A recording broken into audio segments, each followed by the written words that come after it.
warahmatullahi wabarakatuh. Perkenalkan, nama saya Yuda Prayoga sebagai Ketua dari kelompok 9 Dasar Pemrograman Usaha Catering Alam Sentosa Jaya.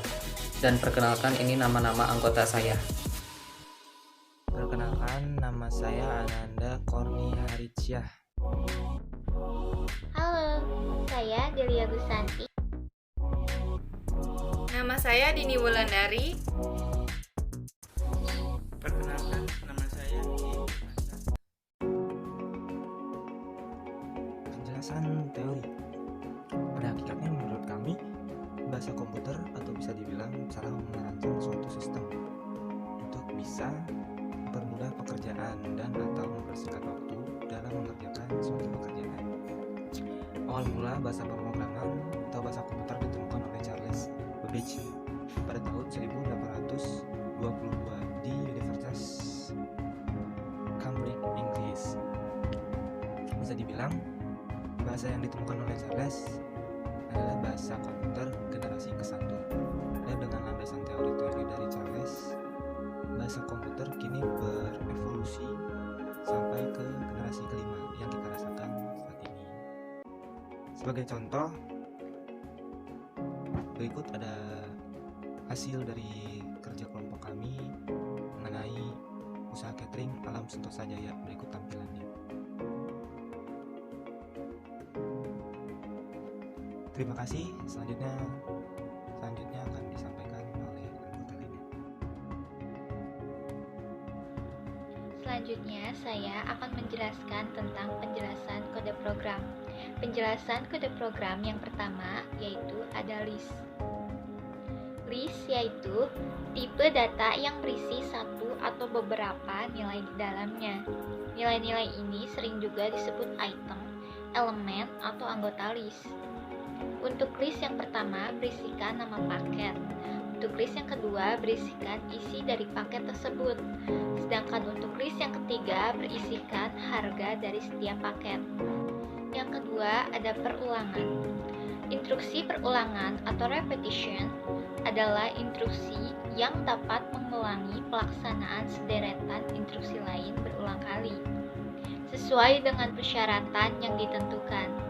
Di sini kita menggunakan perulangan for dan while.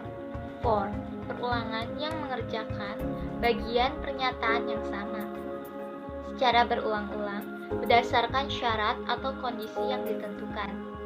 Untuk perulangan ini, kita gunakan untuk memanggil list dan dijadikan sebuah tabel.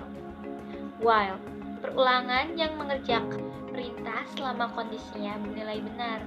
Untuk perulangan ini, kita gunakan ketika user menginput kurang dari jumlah pesanan yang ditentukan, maka harus mengulang kembali jumlah pesanan. Yang ketiga, ada fungsi. Fungsi adalah grup atau blok program untuk melakukan tugas tertentu yang berulang. Fungsi yang pertama digunakan untuk membuat garis agar dapat digunakan berulang kali. Sedangkan untuk fungsi yang kedua berfungsi untuk mengubah list jadi dictionary dan juga menggunakan return. Yang keempat ada dictionary. Dictionary adalah data untaian yang menyimpan berbagai tipe dan berupa pasangan, penunjuk, dan nilai. Karena list memiliki indeks yang mulainya dari 0, maka kami mengubahnya menggunakan dictionary tree agar ketika user memanggil paket nomor 1 dapat memanggil list paket dengan indeks nomor 0. Return berguna untuk mengembalikan suatu nilai expression dari fungsi. Variabel, lokasi di memori yang digunakan untuk menyimpan nilai. Nilai dari fungsi yang telah direturn dapat dimasukkan ke dalam variabel untuk mengembalikan suatu nilai agar dapat dipanggil berulang kali. Percambangan, suatu cara yang digunakan untuk mengambil keputusan apabila di dalam program dihadapkan pada kondisi tertentu. Jumlah kondisi yang bisa 1, 2, atau lebih.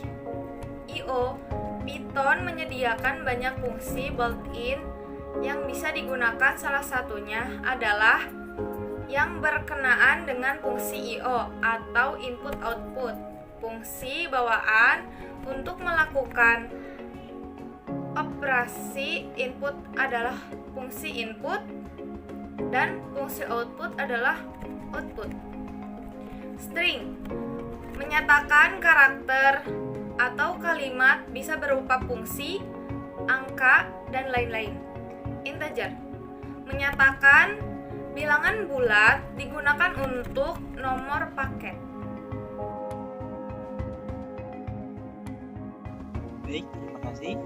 Di sini saya akan menjelaskan bagian flowchart. Nah, sebagai kita ketahui bahwa flowchart adalah algoritma.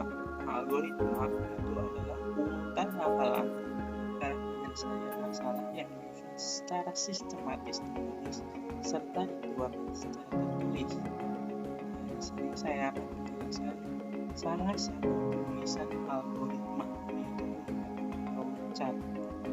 Flowchart sendiri adalah algoritma yang digambarkan menggunakan simbol atau notasi, di mana setiap proses digambarkan dengan metode tertentu.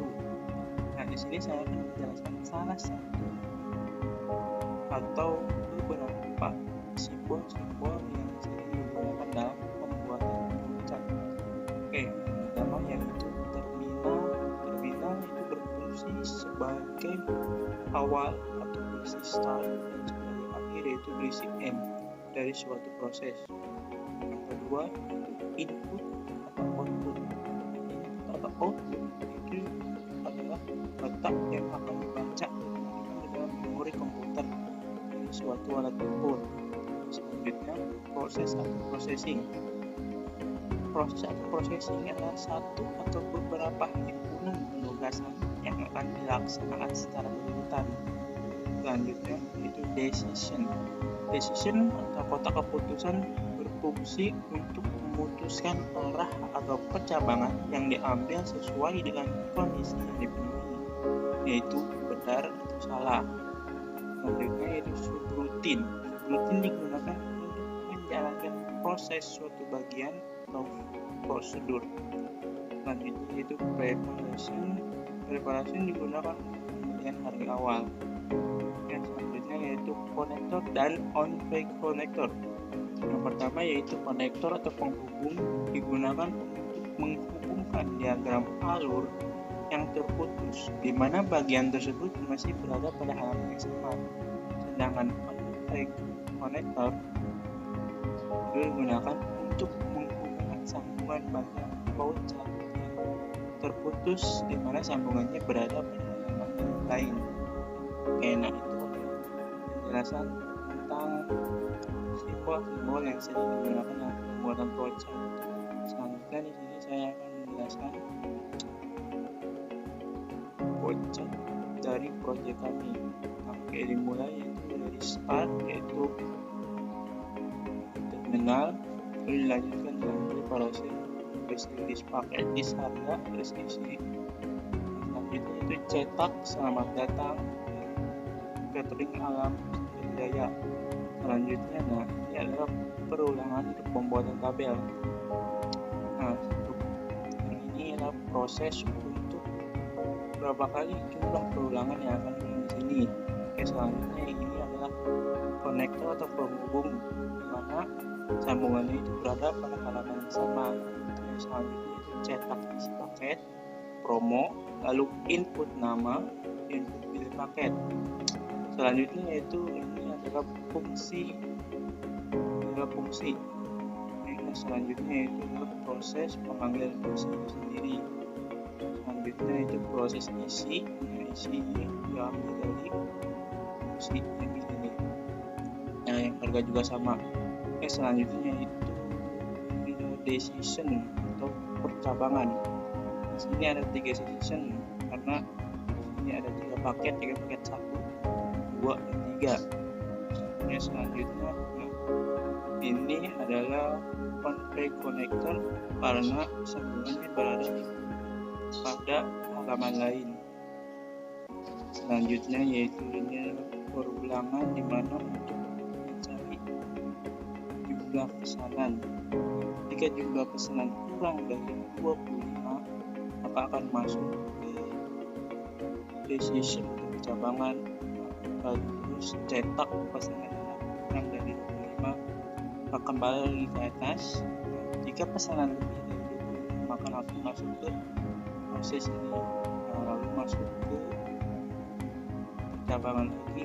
Ini cabangan untuk dapat promo. Jika kurang dari 50, maka tidak akan dapat promo. Kalau pesanan lebih dari 100, maka dia akan mendapatkan ongkir gratis, lalu di 100%. Dan jika pesanan lebih dari 50, maka cuma dapat ongkir gratis. Oke, selanjutnya itu masuk ke pembayaran, cetak total bayar, input bayar yang akan dibayarkan, lalu proses yaitu kembalian, yaitu bayar diambil total harga. Selanjutnya cetak kembalian, terakhir cetak ucapan terima kasih, dan terakhir dengan N. Oke, itu saja yang saya bisa sampaikan. Sekian, terima kasih. Itu hasil presentasi kerja kelompok kami. Kurang dan lebihnya saya mohon maaf. Terima kasih. Wabillahi taufiq wal hidayah. Wassalamualaikum warahmatullahi wabarakatuh.